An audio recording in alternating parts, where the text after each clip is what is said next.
Party అనేది చెల్లని రూపాయిగా మారింది. టీఆర్ఎస్ని బీఆర్ఎస్గా మార్చిన రోజే ప్రజలు టీఆర్ఎస్కి బీఆర్ఎస్కి రెండింటికి కలిపి వీఆర్ఎస్ ఇచ్చినారు. మీరు ఫామ్ హౌస్కు పరిమితమైతే బాగుంటుందని చెప్పినారని చెప్పేసి వాళ్ళని పంపించినారు. తర్వాత ఏదో కొత్త కథలు వెళ్తా ఉన్నారు. బీజేపీ బీఆర్ఎస్ బీజేపీలో కలుస్తామన్నారు, విలీనం చేసుకుంటామన్నారు. అట్లా అప్పుడప్పుడు జనాలలో ఉండేందుకు టీఆర్ఎస్ పార్టీ లేదా బీఆర్ఎస్ పార్టీ ప్రయత్నాలు చేస్తూ వచ్చింది. ఈ మధ్యకాలం లోపల 2 ఎన్నికలు ఎమ్మెల్సీకి సంబంధించి 3 ఎన్నికలు జరిగినాయి. 2 ఎన్నికలు టీఆర్ఎస్ పార్టీకి బాగా పట్టున్నది. బావా బామ్మర్ది చెల్లె నాయన అందరూ ఎమ్మెల్యేలు ఎంపీలు ఉన్నటువంటి నియోజకవర్గాలు అయినటువంటి కరీంనగరు, నిజామాబాదు, మెదక్ జిల్లాలకు సంబంధించి ఒక గ్రాడ్యుయేట్స్ ఎమ్మెల్సీ, ఒక టీచర్స్ ఎమ్మెల్సీ, 2 ఎమ్మెల్సీ ఎన్నికలు జరిగినాయి.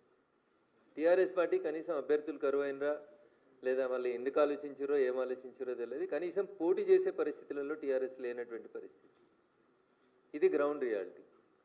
మేము గెలిచినాం కాబట్టి మేము ఏదో అహంకారంతో మాట్లాడతలేం. మేము ప్రజలకు సేవ చేస్తూ ఉన్నాం, ప్రజలకు దగ్గర అవుతా ఉన్నాం.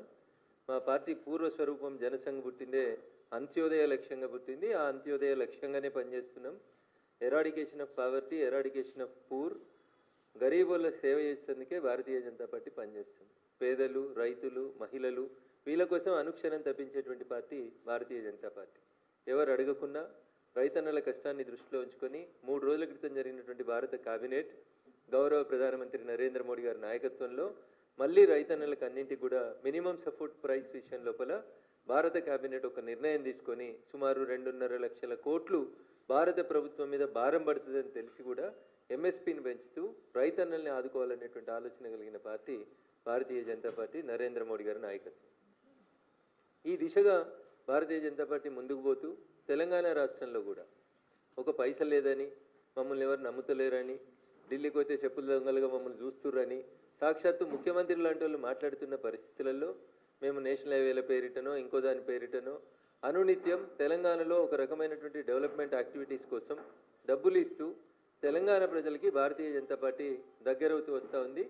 గెలిచినటువంటి 8 మంది ఎంపీలు అనునిత్యం తెలంగాణ ప్రజల కోసం, తెలంగాణ రాష్ట్ర అభివృద్ధి కోసం, తెలంగాణ ప్రజల సంక్షేమం కోసం 24/7 తెలంగాణ రాష్ట్రం నుంచి గెలిచిన 8 మంది ఎంపీలం పనిచేస్తూ ఉన్నాం. రాష్ట్ర ప్రభుత్వం సగము, కేంద్ర ప్రభుత్వం సగం పెట్టి రైల్వే బ్రిడ్జిలు కట్టాలి, రైళ్ళు చేయాలి, అండర్ పాస్లు చేయాలి, అన్ని గేట్లు తీసేయాలని పనిచేస్తూ ఉంటే సగం పైసలు ఇవ్వక కేసీఆర్ ప్రభుత్వం 10 ఏళ్ళు పోతే 18 నెలల్లో వీళ్ళు కూడా మా దగ్గర పైసలు లేవు, మేము పైసలు ఇవ్వమంటే తెలంగాణ రాష్ట్రంలో ఉన్న అనేక లెవెల్ క్రాసింగ్లు, రైల్వే క్రాసింగ్లు, అండర్ పాస్లు ఇట్లా చాలా విషయాల లోపల కేంద్ర ప్రభుత్వమే, south central railway, railway board వీళ్ళందరూ కలిసి 100% పైసలు ఇచ్చి తెలంగాణలో railways development, national highways development ప్రతి అంశంలో ఎవరు మమ్మల్ని అడగకున్నా మేమే ముందుండి పనిచేస్తూ వస్తూ ఉన్నాం. మా మెదక్ జిల్లాకి, పూర్వం మెదక్ జిల్లా మొత్తం ప్రస్తుతం సిద్దిపేట, సంగారెడ్డి, మెదక్ 3 జిల్లాలకు కలిపి అమృత్ 2 పథకం కింద మంచినీళ్ళ కోసం 260 కోట్ల రూపాయలని భారత ప్రభుత్వం ఒక ఉమ్మడి మెదక్ జిల్లాకే ఇచ్చింది. ఇట్లా డెవలప్మెంట్ చేస్తూ మేము ప్రజలకు దగ్గరకు అవుతూ జనం గుండె చప్పుడుగా భారతీయ జనతా పార్టీ మారుతూ ముందుకు పోతున్నటువంటి తరుణంలో రకరకాలైనటువంటి వ్యక్తులు, రకరకాలైనటువంటి అంశాలు, మా మీద వ్యక్తిగత బురద జల్లేటువంటి కార్యక్రమాలు. రఘునందన్ రావు మాట్లాడితే ఏదో టీఆర్ఎస్ మీద అక్కస్తోటి మాట్లాడుకునేటోళ్ళు అనుకునేటోళ్ళు. ఇంతకాలం రఘునందన్ రావు మీద వ్యక్తిగతంగా బురద జల్లేందుకు చాలామంది ప్రయత్నం చేసినారు. సోషల్ మీడియాలో ఇంకా కూడా నిన్న మా చెల్లె కవితమ్మ చెప్పినటువంటి పెయిడ్ ఆర్టికల్స్ రఘునందన్ రావు మీద రోజు రాపిస్తూనే ఉన్నారు. పెయిడ్ న్యూస్ ఛానల్స్, పెయిడ్ జర్నలిస్టులు, కొత్త పదాలు వింటున్నాం. 1995లో Raghunandan Rao contributor, but I never heard పైసలు తీసుకొని వార్తలు రాస్తారని, పైసలకు ఆర్టికల్ రాస్తారని మేము ఎప్పుడు జర్నలిజంలో పనిచేసినప్పుడు చూడలేదు. కానీ దురదృష్టం పెయిడ్ ఆర్టికల్స్, భారతదేశంలో అడ్రస్ లేని పేపర్లు, కానీ పొద్దుగా లేస్తే డిజిటల్ మీడియాలో కనబడతాయి. దొంగ అని అరిచినట్టు కొంతమంది దొంగలకు జీతం ఇచ్చి రాపిచ్చి వాటిని పొద్దులేమగానే అన్ని యూట్యూబ్ ఛానళ్ళల్లో తిప్పించి వ్యక్తిత్వ హననానికి పాల్పడుతురు అని రఘునందన్ రావు మాట్లాడితేనేమో తప్పు అనిపించింది చాలామందికి. కానీ నిన్న వాళ్ళ ఇంట్లోకెళ్ళి వచ్చినామనే చెప్పింది, వాళ్ళ చెల్లెనే చెప్పింది. వేరే దేశాలలో పెట్టి వ్యక్తిత్వ హననానికి పాల్పడుతుర్రు, ఆడబిడ్డను, మీ ఇంటి బిడ్డను, నా వ్యక్తిత్వాన్ని హననం చేస్తే కూడా ఇది చేస్తలేరా అని నేను రాష్ట్ర ప్రభుత్వాన్ని ఈ సందర్భంగా సూటిగా అడుగుతా ఉన్నా. ముఖ్యమంత్రి గారిని వ్యక్తిత్వ హననం చేసిర్రు, నన్ను చేసిర్రు, ఆఖరికి ఆ ఇంట్లోకి వెళ్ళి వచ్చిన ఆడబిడ్డ అని చెప్పుకున్నామే, నిన్న ఆమె చెప్పింది వేరే దేశాలలో పెట్టి వ్యక్తిత్వ హననం చేస్తూ ఉన్నారు, పెయిడ్ బ్యాచ్ల్ని నడిపిస్తున్నారని. కవిత ఎవరిని ఉద్దేశించి పెయిడ్ ఆర్టిస్టులను పెట్టిర్రు, పెయిడ్ బ్యాచ్లు పెట్టి నడిపిస్తున్నారని చెప్తుందో రేవంత్ రెడ్డి గారికి, రాష్ట్ర ముఖ్యమంత్రి గారికి తెలిసే ఉంటుంది. అందుకని ఆ పెయిడ్ ఆర్టిస్టులని, ఆ పెయిడ్ బ్యాచ్ని అందరినీ కూడా వెంటనే కేసులు పెట్టి రిమాండ్ చేయాలని నేను కూడా డిమాండ్ చేస్తా ఉన్నాను. ఎందుకంటే వ్యక్తుల వ్యక్తిత్వాన్ని హననం చేసేటువంటి అధికారం ఆర్టికల్ 19 మీకు ఇవ్వలేదు. ఫ్రీడమ్ ఆఫ్ స్పీచ్, స్వేచ్ఛ మీకు ఉందని చెప్పి మీరు ఎవరి మీద పడితే వాళ్ళ మీద ఏది పడితే అది రాసే అధికారం ఎవరికీ లేదు. ఏ ఛానల్కి లేదు, ఏ పేపర్కి లేదు, ఎవరికి లేదు. సో ఆ అంశం లోపల కవితకి ఇలా కడుపులో వచ్చినట్టు కనబడుతుంది. కానీ మీరు అధికారంలో ఉన్నప్పుడు డ్రోన్లు ఎగిరేసిరని కొంతమంది రిమాండ్ చేసిరు, తప్పుడు కేసులు పెట్టిరు, రకరకాలైనటువంటి అవస్థలు పెట్టిరు. ఇలా నీ దాకా వస్తే చెల్లెకి కడుపున వస్తాను. అయినా ఈ పంచాయతీ ఈ రాష్ట్రంలో టీఆర్ఎస్ లేదు అని చెప్పడానికి నేను చేస్తున్నటువంటి ప్రయత్నం. టీఆర్ఎస్ ఏడుంది రాష్ట్రంలో? టీఆర్ఎస్ను వద్దని వాళ్ళ నాయననే ముంచేసి బీఆర్ఎస్ చేసేసి, ఆ బీఆర్ఎస్ను వద్దనుకొని ప్రజలు బీఆర్ఎస్ ఇచ్చారు. ఇలా టీఆర్ఎస్, బీఆర్ఎస్, కవిత, కేటీఆర్, కేసీఆర్ అనేది చెల్లని రూపాయలుగా మారిపోయినాయి తెలంగాణ సమాజంలో. 2001 కేసీఆర్ తెలంగాణ ఉద్యమాన్ని ప్రారంభించినప్పుడు 18 నుంచి 35 ఏళ్ళ వయసున్న వాళ్ళంతా జై తెలంగాణ అంటే ఇట్లా పుట్టలు తెచ్చుకొని వచ్చినారు, రోడ్డు మీదకి వచ్చినారు.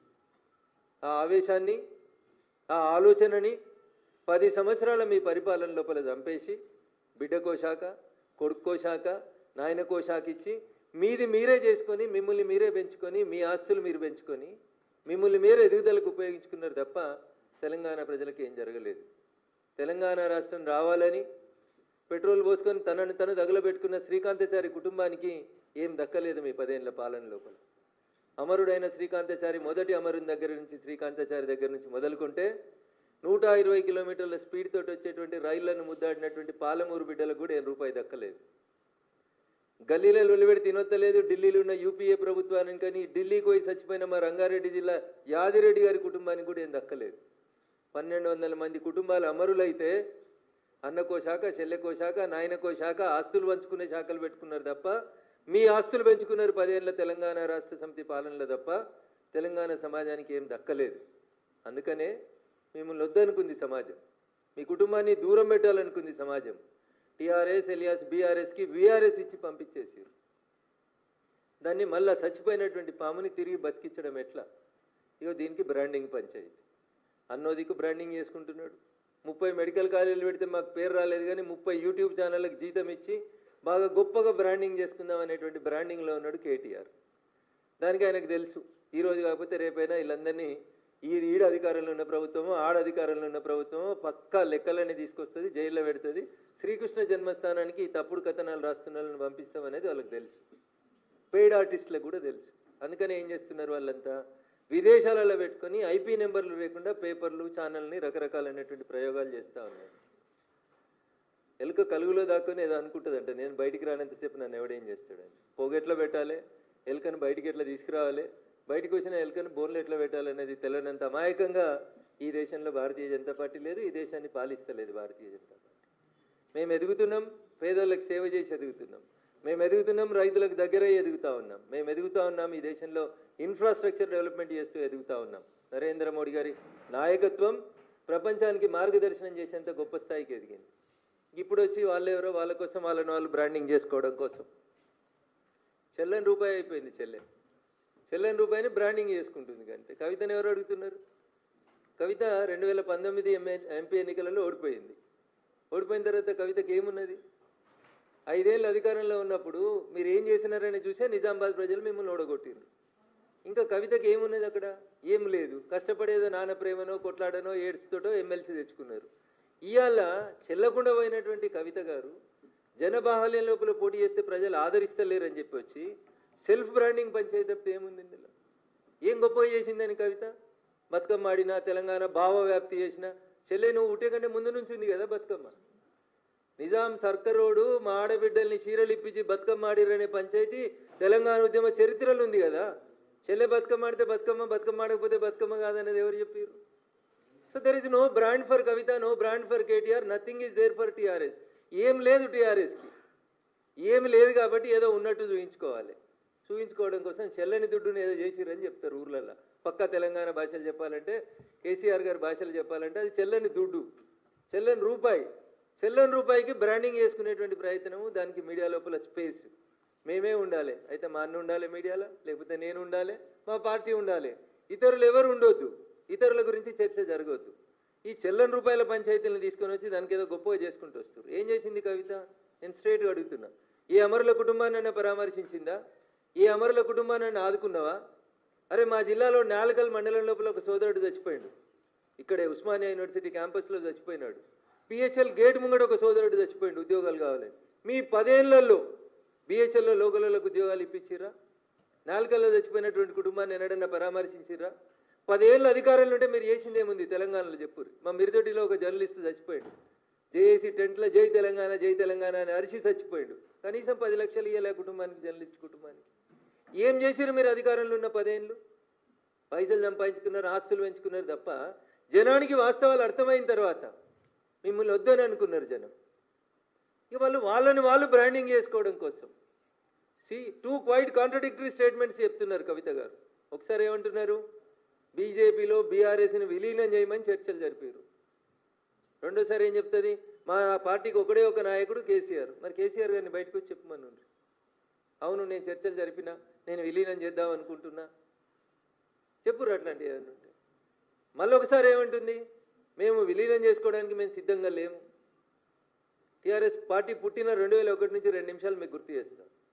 2004 ఎన్నికలు వచ్చినాయి. 2001లో టీఆర్ఎస్ పుడితే 2004లో ఎవరితో పొత్తు పెట్టుకుందన్న టీఆర్ఎస్ పార్టీ? కాంగ్రెస్ తోటి పొత్తు పెట్టుకుంది. గులాం నబీ ఆజాద్ గారితో పాటు పిసిసి అధ్యక్షుడు వాళ్ళ ఇంటికి పోతే 2004లో పొత్తు పెట్టుకొని రాష్ట్రంలో కేంద్రంలో 2 చోట్ల మంత్రులు ఉన్నది టీఆర్ఎస్ ప్లస్ కాంగ్రెస్. ఆ తర్వాత 2009 వచ్చిందన్న. 2009 రాగానే క్వైట్ కాంట్రడిక్టరీ. అప్పటిదాకా తిట్టిన సిపిఎం తోటి పొత్తు పెట్టుకున్నారు, సిపిఐతో పొత్తు పెట్టుకున్నారు, తెలుగుదేశం పార్టీతో పొత్తు పెట్టుకున్నారు, మహాకూటమి అని చెప్పి పొత్తు పెట్టుకున్నారు. పొత్తులు మీరే పెట్టుకుంటారు. 2004లో ఒక పొత్తు, 2009లో ఒక పొత్తు, 2014 తెలంగాణ వచ్చింది. ఏం చేసిర్రు? మేము విలీనం చేస్తాం, మాకు దర్శనం ఇస్తే చాలు, మమ్మల్ని కాళ్ళు మొక్కనిస్తే చాలు, మొత్తం కాందాని వస్తామని పోయిర్రా పోలేదా? దండం పెట్టిర్రా పెట్టలేదా? ఫోటోలు దిగిర్రా దిగలేదా? పొత్తులు మీరే పెట్టుకుంటారు, విలీనాలు మీరే చేసుకుంటారు, మీరే ప్రకటనలు చేసుకుంటారు, మీరే ఆలింగనాలు చేసుకుంటారు. పోనీ ఎన్నడన్నా బీజేపీ తోటి మీకు మాకు ఏమైనా పొత్తు ఉందా? ఇవాళ ఈ రాష్ట్రంలో భారతీయ జనతా పార్టీ ఒంటరిగా ఎదుగుతున్న బీజేపీని ఇచ్చేసేందుకు చెత్త పంచాయతీలు, చెత్త స్టోరీలు తప్ప ఏముందన్న అందులో? ఎవరు అడిగారు నిన్ను విలీనానికి? ఎవరు అడిగారు నిన్ను పొత్తు పెట్టుకోమని? నీతో పొత్తు పెట్టుకోవాల్సిన అవసరం మాకేముంది? 2014 నుంచి 2018 మీ నాయన పరిపాలన తర్వాత 19 ఎన్నికలలోనే మేము 4 ఎంపీలు గెలిచిన వాళ్ళం. 2019 ఎన్నికలలోనే 4 ఎంపీలు గెలిచినాం. 24కి వచ్చేసరికి 4ను 8 చేసుకున్న వాళ్ళం మేము. సో భారతీయ జనతా పార్టీ సొంతంగా ఈ రాష్ట్రంలో తన కాళ్ళ మీద తాను నిలబడుతున్నప్పుడు మమ్మల్ని ప్రత్యక్ష యుద్ధంలో గెలవడం చేతగానోళ్ళు, అశ్వత్థామ అథో నరో కుంజరో అన్నట్టు సాటుకుంటే అందరు కలిసి ఆలింగనాలు చేసుకొని ఎవరికి పైసలు ఇస్తున్నారు, ఎవరెవరితోటి రాపిస్తున్నారు, ఎవరెవరు ఎందుకు రాస్తున్నారు, ఇవందరి ఉద్దేశం భారతీయ జనతా పార్టీ తెలంగాణలో ఎదుగుదలను ఆపాలి. ఇది అయ్యేది కాదు, అది పోయేది కాదు. మేము చాలా స్పష్టంగా ప్రజల మనసులు గెలుచుకొని ఓట్లకు పోతున్నాం తప్ప మేము పైసల పంచాయతీ చేస్తలేము. మీ దగ్గర మస్తు పైసలు ఉన్నాయి, మస్తు పైసలు ఇచ్చిర్రు. 2023 డిసెంబర్ ఎన్నికల ఫలితాలని తారుమారు చేసుకునేందుకు ప్రయత్నం చేసిర్రు, జనాలని మభ్య పెడదామని చూసిర్రు. పైసలు గెలిపి ఎప్పుడు కూడా ప్రజలకు సేవ చేసేటోళ్ళు గెలుస్తారు తప్ప పైసలు ఇచ్చేటోళ్ళు కాదు. అందుకని ఈ పొత్తుల పంచాయతీలు, విలీనాల పంచాయతీలు, భారతీయ జనతా పార్టీతో బీఆర్ఎస్ పొత్తు విలీనం ఇట్లాంటి చర్చ ఏ రోజు జరిగిందని నేను అనుకుంటలేను. మా హైకమాండ్ తోటి కూడా ఎవరు జరిగింది చేసిందని కూడా పార్టీ పెద్దల దృష్టిలో అయితే ఎక్కడ లేదు. అయినా నేను ఒకటి అడుగుతాను, ఊకే చిట్ చాట్ ఏందన్నా? ధైర్యం ఉన్నది కదా నీకు? డైరెక్ట్ ప్రెస్ మీట్ పెట్టు. చిట్ చాట్ ఏంది అంటే మీడియా మిత్రులు ఏదో గోల్మాల్ చేస్తుందికా? తెల్లారి పేపర్లో ఒక వార్త వచ్చి అందరు దాని మీద విరుచుకపడితే లేలే నేను అనలేదు, మీడియా తప్పుగా రాసింది, మీడియాకి తప్పుగా అర్థమైందని చెప్పుకోవడం. ధైర్యం ఉంటే ప్రెస్ మీట్ పెట్టి చెప్పు, మా అన్న నా మీద పేడ్ ఆర్టికల్స్ రాపిస్తుండు, ఇగో పలానా టీవీ ఛానళ్ళు పేపర్లు నా మీద తప్పుడు వార్తలు దుబాయ్కి వెళ్ళి రాసినాయి, వాటి మీద కేసు పెట్టుర్రి. చిట్ చాట్ ఎందుకన్నా? ఏంది చిట్ చాట్ అంటే? తప్పించుకుంటందుకు మార్గమా? ఆ పేపర్ వాళ్ళు తప్పు రాసిరు, ఆ పేపర్ వాళ్ళకి నా భాష అర్థం కాలేదని చెప్పుకోవడానిక? Put on paper. నాయనకే ఉత్తరం రాయగలిగిన దమ్ము ధైర్యం ఉన్న వాళ్ళం మనం. మస్తు 100 ఉత్తరాలు రాసిన వాళ్ళం మనం. ప్రెస్ వాళ్ళకు కూడా ఒక ఉత్తరం రాస్తే అయిపోతుంది కదా పాపం, వాళ్ళని ఎందుకు గోసపెట్టు? నేనన్నా, నువ్వు అనలే, నేనన్నా, ఇవన్నీ ఏం పంచాయతీలు? Why chit chat? అంటే తెలుగు మీడియా వాళ్ళకి అంత అమాయకం కనబడుతుర్రా ఏంది మీకు? డైరెక్ట్ ప్రెస్ మీట్ పెట్టుర్రి, డైరెక్ట్ చెప్పుర్రి, ఉన్నది ఉన్నట్టు చెప్పుర్రి, కుండబద్దలు కొట్టినట్టు. లేనిది ఎందుకు? లేని మాటలు ఎందుకు? లేని పంచాయతీలు ఎందుకు? కాబట్టి కవిత గారికి నేను చెప్పదలుచుకుంది ఏంటంటే, మీరు మీ కుటుంబ పంచాయతీ, మీ ఆస్తుల పంచాయతీ, మీ పార్టీల పంచాయతీ, మీ వారసత్వ పంచాయతీ, మీ అన్నతోటి మీకు పంచాయతీ, మీ సీట్ల కోసం పంచాయతీ, నీకేమన్నా శాసన మండలిలో ఫ్లోర్ లీడర్ పంచాయతీ, ఇట్లాంటివి ఏమన్నా ఉంటే మీరు తెలుసుకోండి. శాసన మండలిలో ఫ్లోర్ లీడర్ తిరగకపోతే కొట్లాడుకో మీ నాయనతోటి తలపెట్టుకొని. దానికి చిట్ చాట్ల పేరిట మా పార్టీని, భారతీయ జనతా పార్టీని అనవసరమైనటువంటి వివాదంలోకి లాగొద్దని సోదరి కవిత గారికి నేను ఈ సందర్భంగా చాలా స్పష్టంగా చెప్పదలుచుకున్నాను.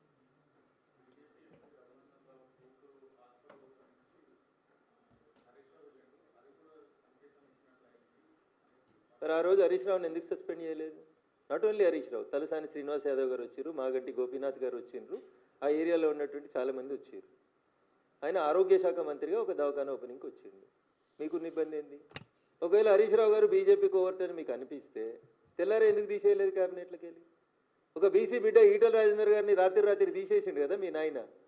మరి హరీష్ రావు అనేటైనా బీజేపీ కోవర్ట్ అనేది మా చెల్లి అభిప్రాయం అయితే, రఘునందన్ రావు కూతురు హాస్పిటల్ ఓపెన్ చేయడమే కవితమ్మ కడుపు నొప్పి అయితే, తెల్లారే ఉద్యోగులకి వెళ్ళి తీసేయనుంటి హరీష్ రావుని. ఆ రోజైతే మీ నాయన నీ మాట విన్నాడు కదా. అందుకని నేనేమంటున్నా, ఈ చిట్లు చాట్లు ఎందుకన్నా, ఇవి నేమ్ డైరెక్ట్గా నేమ్ పెట్టి చెప్పు. ధైర్యం లేకపోవడం, నేను మాట్లాడుతున్నా కదా, పేరు పెట్టి మాట్లాడుతున్నా, నేను ఊరు పెట్టి మాట్లాడుతున్నా, నేను అధికారికంగా ఆఫీస్ పెట్టు, లేకపోతే బషీర్బాగ్లో ప్రెస్ క్లబ్లో తీసుకో, ప్రెస్ క్లబ్ తీసుకొని చెప్పు. అందరికీ నీ అంత గొప్ప ఇంగ్లీష్ రాకపోతే తెలుగులో మంచిగా రాసి ప్రెస్ నోట్ రాస్తారు, నువ్వేమితే కదే రాస్తారు. బై దిస్ చిట్ చాట్ అంటున్నా. సో వ్యక్తుల వ్యక్తిత్వ హననం కోసం టీఆర్ఎస్ పార్టీ చేసినటువంటి ప్రయత్నాలన్నీ అయిపోయినాయి. టీఆర్ఎస్ని ప్రజలు నమ్ముతలేరు అనేది అర్థమైంది. వాళ్ళ ప్లీనరీ ఈడనే ఇదిగా లేకపోతే పోయి అమెరికాలో ప్లీనరీలు చేస్తున్నారు. ఎందుకు అమెరికాలో చోట్లేస్తారా నాకు తెలియదు, నేను వాళ్ళంతా చదువుకోలేదు. ఏంది సిల్వర్ జూబ్లీ ఏంది? ఈ దేశం కోసం పోయి ఏమన్నా అమెరికాలో చెప్తారు వాళ్ళు? వచ్చిన తెలంగాణ ఎట్లా దోసుకున్నామో చెప్తారా, లేకపోతే దోసుకున్న డబ్బుల్ని అమెరికాలో యూట్యూబ్ ఛానళ్ళలో ఎట్లా పెట్టి రఘునందన్ రావుని ఎట్లా తిట్టాలి, లేకపోతే ఎవరెవరిని పెయిడ్ ఆర్టిస్టులు ఎట్లా హైర్ చేసుకోవాలి, అమెరికా చట్టాల ప్రకారం దొరకకుండా ఎట్లా తెలుగులో వార్తలు రాయాలనే చేసుకోవడానికి పోతుర్రా? For what you are doing? నేను అడుగుతున్నా సూటిగా చెప్పుర్రి. నేను అడిగితే ప్రతిపక్ష నాయకునిగా చెప్పరేమో. మరి నువ్వు చెప్పు, నాకు అర్థమైన కాడికి మీ అన్ననే తిట్టినావని నేను అనుకుంటున్నా. మీ అన్నని చెప్పమని మరి అమెరికాలో. ఇంకా రాష్ట్ర ప్రభుత్వానికి కూడా నా 2 డిమాండ్లు. ప్రతిపక్ష నాయకులు చెప్పినరో మరి మీరు సపోర్ట్ చేస్తే మాట్లాడుతుర్రో కవిత గారు నాకు తెలియదు, కానీ ఆ కవితమ్మనే చెప్తుంది ఇప్పుడు ఏమని, పెయిడ్ ఆర్టిస్టులతోటి వ్యక్తిత్వ హననం చేస్తుర్రు. ఈ పెయిడ్ ఆర్టిస్టులు ఎవరో గుర్తించడానికి గౌరవ ముఖ్యమంత్రి రేవంత్ రెడ్డి గారికి ఉన్నటువంటి ఇబ్బంది ఏముంది? పెయిడ్ ఆర్టిస్టులను జైల్లో పెట్టడానికి ఉన్నటువంటి ఇబ్బంది ఏముంది? పేమెంట్ ఏ ఖాతాకి అవుతుంది, ఎవరికి అవుతుంది, ఎవరు ఆ దొంగలు, వాళ్ళ దగ్గర పైసలు ఎక్కడి? మీకు చేత కాకపోతే మాకు ఈ లిస్టు ఇన్కమ్ ట్యాక్స్ అనేది తోలిస్తాం మేము. గట్లా దొంగ లెక్కలు ఎక్కడి, దొంగ పేమెంట్లు ఎక్కడి, దొంగ పంచాయతీలు ఎక్కడి? అంతా ట్రాన్స్పరెంట్గా ఉండాలని కోరుకుంటున్నాం కదా. సో అందుకని వాళ్ళ పార్టీ గురించి వాళ్ళు మాట్లాడినంతసేపు మేము ఎవరి గురించి మాట్లాడాం, మేము ఎవరి వ్యక్తుల్ని తక్కువ చేసి మాట్లాడాం. కానీ భారతీయ జనతా పార్టీని తక్కువ చేసి, భారతీయ జనతా పార్టీని బదనాం చేసి, మా క్యాడర్లో కన్ఫ్యూజన్ క్రియేట్ చేయాలనేటువంటి ప్రయత్నం చేస్తూ ఉన్నప్పుడు మేము చాలా స్పష్టంగా చెప్పదలుచుకున్నాం. 2013లో మీరు చేసిన విలీనం ప్రయత్నాలు, 2014లో మీరు చేసిన ప్రయత్నాలు, ఇవన్నీ కూడా ప్రపంచమంతా తెలుసు. భారతీయ జనతా పార్టీ బీఆర్ఎస్ కలిసి పనిచేసిన అనేది ఈ రోజుదాకా వాళ్ళు పుట్టిన 25 ఏళ్లలో ఎన్నడూ జరగలేదు. నాకున్నటువంటి అంచనా, నాకున్నటువంటి అవగాహన మేరకు భవిష్యత్తులో కూడా అట్లాంటి స్కోప్ లేదని నేను అనుకుంటా ఉన్నా. కాబట్టి లేని దాని గురించి మా క్యాడర్ని, మా కార్యకర్తల్ని కన్ఫ్యూజ్ చేసి మీరు ఏది పడితే అది తిరిగి పేపర్లలో మాకు జాగ రావాలి. పేపర్లో మీకెందుకు జాగ వస్తుంది? జనం గుండెలనే మీకు జాగలేదు కదా, జనమే వద్దనుకున్నారు కదా మీరు. జనం గెలిపేయాలనుకుంటే మిమ్మల్ని గెలిపిద్దురు కదా ఎంపీగా. జనం గుండెల్లో జాగలేదు, పరపతి పోయింది, గౌరవం పోయింది, వాళ్ళ నాయన భాషలో చెప్పాలంటే ఇజ్జత్ పోయింది. ఇన్ని పోయినాయి కాబట్టి వాటిని తెచ్చుకునేందుకు మళ్ళీ జాగ కోసం కొట్లాడ తప్పితే ఇది ఏముందన్న. కాబట్టి మీరు మీ కుటుంబ పంచాయతీ ఏమైనా ఉంటే తలపెట్టుకొని ఫామ్ హౌస్లో తెలుసుకోర్రి, మాకు అభ్యంతరం లేదు. మా పార్టీ పేరు తీయనంతసేపు, మా గురించి మాట్లాడనంతసేపు మేము ఎవరిని ఏమను. భారతీయ జనతా పార్టీని విమర్శించినా, మా నాయకత్వాన్ని విమర్శించినా, మా పార్టీ క్యాడర్లో కన్ఫ్యూజన్ క్రియేట్ చేయాలని ప్రయత్నించినా 100% చాలా స్పష్టంగా భారతీయ జనతా పార్టీ నాయకత్వం తెలంగాణ రాష్ట్రంలో స్పష్టంగా ఉంది, కలిసి ఉన్నది, కలిసి కొట్లాడతాం, అధికారంలోకి రావడానికి కొట్లాడతాం. భవిష్యత్తు మాదనే మా కార్యకర్తలు నమ్ముతున్నారు. ఆ దిశగానే మా అందరు అడుగులు ఉంటాయని చెప్పి ఈ సందర్భంగా చాలా స్పష్టంగా చెప్తూ, పేపర్ల కోసం, పబ్లిసిటీ కోసం, దాంట్లో జాగ కోసం ఇట్లాంటి మాటల్ని, ఇట్లాంటి బురదల్ని ఎవరి మీద జల్లొద్దని మరొకసారి తెలియజేస్తూ సెలవు తీసుకుంటాను.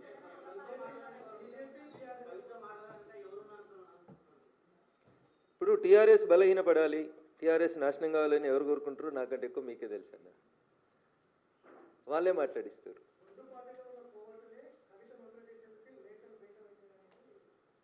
ఇప్పుడు మీ నాన్నకు నువ్వు లెటర్ రాసినావు, తండ్రి కూతుళ్ళ సంబంధం అది, తండ్రి కూతుళ్ళ పంచాయతీ. గతంలో రాసిన లెటర్లు బయటికి రాలేదు. ఇప్పుడు మీ నాన్నగారి పక్కన ఎవరుంటున్నారో నాకంటే ఎక్కువ నీకే తెలుసు. పోయి మీ నాన్నకి చెప్పు, ఇక పలానోడు లీక్ చేసినాడు, వాని పేరు పలానా, వాని బయటికి పంపించని చెప్పు.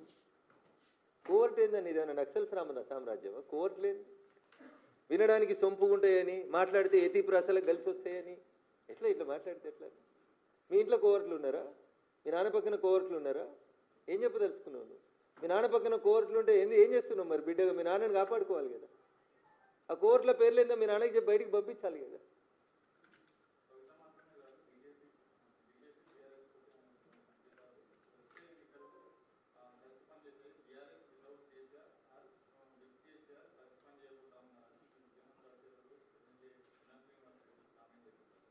నేను ఎన్ఎం శ్రీనివాసరెడ్డి గారు ఏం మాట్లాడినో నేను వినలేదన్న. తెలంగాణ సమాజం, తెలంగాణ ప్రజలు 2001లో 18 నుంచి 35 ఏళ్ళ దాకా ఉన్న వాళ్ళు ఎట్లయితే టీఆర్ఎస్ వెనకాల పోలరైజ్ అయినరో, ఇవాళ నరేంద్ర మోడీ గారి నాయకత్వం గ్రామానికి బాకిందన్న ప్రతి పల్లెటూరులో 18 నుంచి 35 ఏళ్ళ దాకా ఉన్నటువంటి ప్రతి యూత్ నరేంద్ర మోడీ గారి నాయకత్వాన్ని, భారతీయ జనతా పార్టీ నాయకత్వాన్ని ఇష్టపడుతున్నారు. మా వెనకాల పోలరైజ్ అవుతున్నారు. కాబట్టి టీఆర్ఎస్ వెనకాల ఖాళీ కుర్చీలు కనబడుతున్నాయనే బాధతో, ఆవేదనతో దీన్ని కన్ఫ్యూజన్ చేసి ఊర్లలో ఉన్నటువంటి ప్రజల్ని మభ్యపెట్టేందుకు కవితమ్మ చేస్తున్నటువంటి ప్రయత్నం.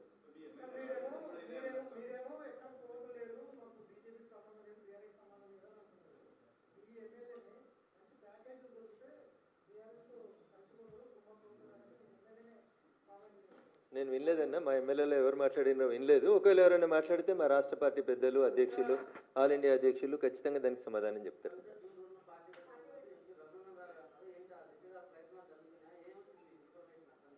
కవిత కొత్త పార్టీ పెడుతుంది అనేది నాకున్న సమాచారం. నేను ఆ రోజు కూడా మీలాంటి మీడియా మిత్రులు అడిగితే చెప్పింది ఏంటంటే, ఆమె నో పాయింట్ ఆఫ్ రిటర్న్ దాకా వెళ్ళిపోయింది, ఇంకా అతికేది లేదా సంసారం, కాబట్టి విడిపోతుంది. విడిపోయిన తర్వాత పార్టీ పెడుతుంది. ఇది ఒక రాజకీయాలలో నాకున్న 20 ఏళ్ళ 23 ఏళ్ళ అనుభవంతో చెప్తున్నాను. 2001 నుంచి ఆ కుటుంబాన్ని దగ్గరగా చూసిన వ్యక్తిగా, రాష్ట్ర రాజకీయాల్లో జరుగుతున్నటువంటి పరిణామాల్ని గమనిస్తున్నటువంటి వ్యక్తిగా, 2014లో అధికారంలోకి వచ్చిన తర్వాత కాంగ్రెస్ పార్టీ 2019లో పార్టీ పెట్టించిన విషయం మీకు మాకు అందరికీ తెలుసు. కాబట్టి పార్టీలు ఎవరు పెట్టిస్తారు, పైసలు ఎవరు ఇస్తారు, ఎవరికి అవసరం అనేది చాలా స్పష్టంగా కనబడుతుంది కదా. వాళ్ళేంది నీళ్ళేంది తెలుస్తుంది. నా నోట్లోకి వెళ్ళేంది కానీ ఇది చిట్చాటు కాదు. I'm speaking openly.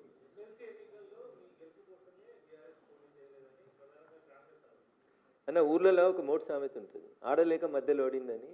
నీకు క్యాండిడేట్లు లేక, నీకు పెట్టే దమ్ము లేక, పోటీ చేసే ధైర్యం లేక ఇట్లే మాట్లాడుతుంటారు అన్న. ఎంపీ ఎలక్షన్లలో కూడా పొత్తులు పెట్టుకున్నారు, పరోక్షంగా సహకరించారు. ఇవన్నీ తప్పుడు మాటలు అన్న. ప్రజలని అమాయకులుగా భావించి ఓటేసేటువంటి ప్రజల్ని తక్కువ చేసేటువంటి మాటలు ఎవరు మాట్లాడొద్దన్న. అది చాలా తప్పు, దురదృష్టకరం. అది అన్నిట్లలో పోటీ చేసిరు వాళ్ళు. ఎంపీ ఎలక్షన్లలో అన్నిట్లలో పోటీ చేసిరు. నా మీదనైతే 100 కోట్లు పెట్టిరు, మీకు తెలుసు. ఇక కాంప్రమైజ్ అయిన పాలిటిక్స్ ఏడున్నాయి అక్కడ? ఏడ కాంప్రమైజ్ అయ్యారు? ఏ సీట్ కాంప్రమైజ్ అయ్యారు చెప్పారు? కాబట్టి ఇవన్నీ అబద్ధాలు, తప్పుడు మాటలు. ప్రజలు ప్రజాస్వామ్యబద్ధంగా డాక్టర్ బిఆర్ అంబేద్కర్ గారు రాసిన రాజ్యాంగం ఇచ్చిన పరిమితులకు లోబడి ఓట్లేస్తేనే భారతీయ జనతా పార్టీ ఎంపీలైనా, కాంగ్రెస్ ఎంపీలైనా, ఇంకొకరైనా గెలుస్తారు. కాబట్టి ఒక పార్టీ ఇంకో పార్టీకి అమ్ముడు పోయింది ఇట్లాంటి మాటలు దయించి ప్రజాస్వామ్యంలో సరైనవి కాదనేది నా భావన.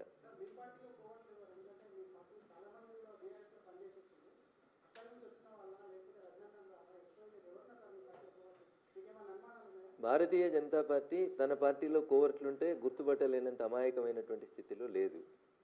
గల్లీ నుంచి ఢిల్లీ దాకా భారతీయ జనతా పార్టీకి నాయకత్వం ఉంది. కేంద్రంలో అధికారంలో ఉన్నాం కాబట్టి ఐబీలు, ఎస్బీలు, ఇంటెలిజెన్స్లు అన్నీ కూడా అట్లాంటి తప్పుడు వ్యక్తులు ఎవరన్నా మా పార్టీలు ఉంటే 100% సమాచారం ఇస్తాయి. సో టీఆర్ఎస్కేలు వచ్చిన వాళ్ళ అని చెప్పి మీరు ఒక వర్గాన్ని ఎత్తి చూపే ప్రయత్నం మీడియా తొందరపడి చేయొద్దని చెప్తా ఉన్నా. కోవర్టు పనిచేసే వాళ్ళు ఎవరు కూడా బీజేపీలో లేరు, ఉండరు, మనలేరు. వాళ్ళ ఫ్యూచర్ కూడా బీజేపీలో కొనసాగదు.